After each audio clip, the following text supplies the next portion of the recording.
Colin, yes, that news that Bombardier is going to sell its operations in Belfast, Northern Ireland's biggest single private sector employer, with getting on for 4,000 employees. That will be taking up part of the show. We'll have live reaction from Belfast from the unions at Bombardier. And we'll also be getting city reaction to news of the latest Bank of England interest rate decision. No real surprise that they kept interest rates on hold. What was slightly striking, though, Colin, was the fact that they've raised their GDP forecast for this year and the next 2 years. So are things potentially as grim as everyone thinks out there? Well, possibly not. We'll be getting reaction from Yael Selfin of KPMG. And we'll also be talking about that big call for the UK to be zero carbon by 2050. Pretty significant pressure for business to play its part in achieving that target. And also the investment community, which is becoming increasingly a significant player in this by putting pressure on the businesses in which they invest to take more action. I'll be getting reaction on that story as well. All coming up at 1:30.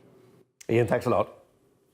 Now, the National Security Council leak, which has led to the sacking of Gavin Williamson as Defence Secretary, was the first leak from such a classified meeting. Could be seen as a breach of the Official Secrets Act. The government has said it sees no reason to refer to the police. With me now is Olivier Guitta, an international security and risk consultant. Olivier, welcome to you. There's a political row. It's all over the newspapers. We'll discuss it for 24, 36 hours. Some people will say, actually, the substantive point really here remains the question of Huawei and its involvement in our 5G network. You are absolutely correct. I mean, the main question remains in terms of the geopolitical spectrum about what's going to happen with the contract to Huawei.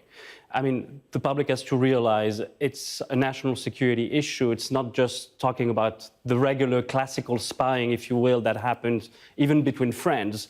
It's a way in within our infrastructure, within our economy, and we're talking about China. We're not talking about Switzerland here. So we have to be extremely careful with a country that has an extremely long track record on spying, classically, but also on spying on our industries. But, you know, we've just literally in the last hour talked to a former head of the British Army and a former defence minister, asked them about Huawei, and both of them said not a very good idea.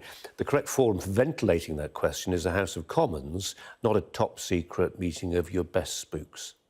Right.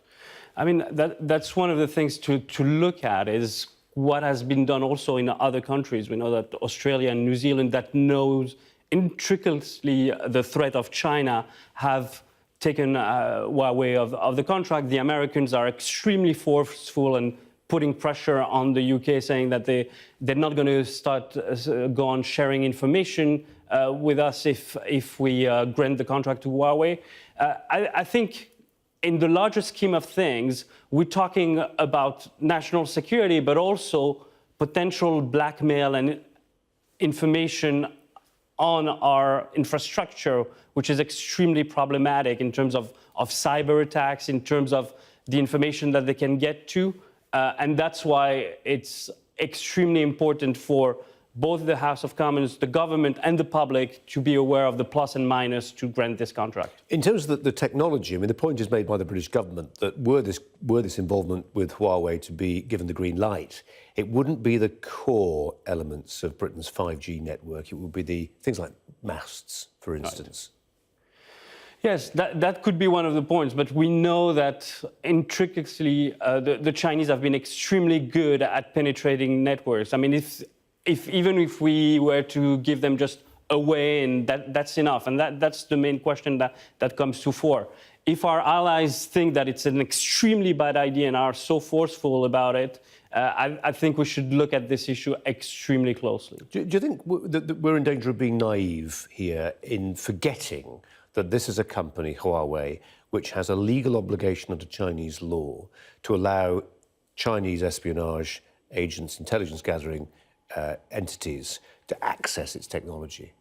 Right. I think it's a mix between naivete and wanting to be extremely fair in terms of competition and having the best product. But at the same time, I think we have to be careful that not only it's a company that is linked to China, but it's also a company that will have a handle on our infrastructure for the next 5 to 10 years. Olivier Guitta, appreciate you coming in today. Thanks very much indeed. Thanks a lot. Time for a check on the weather.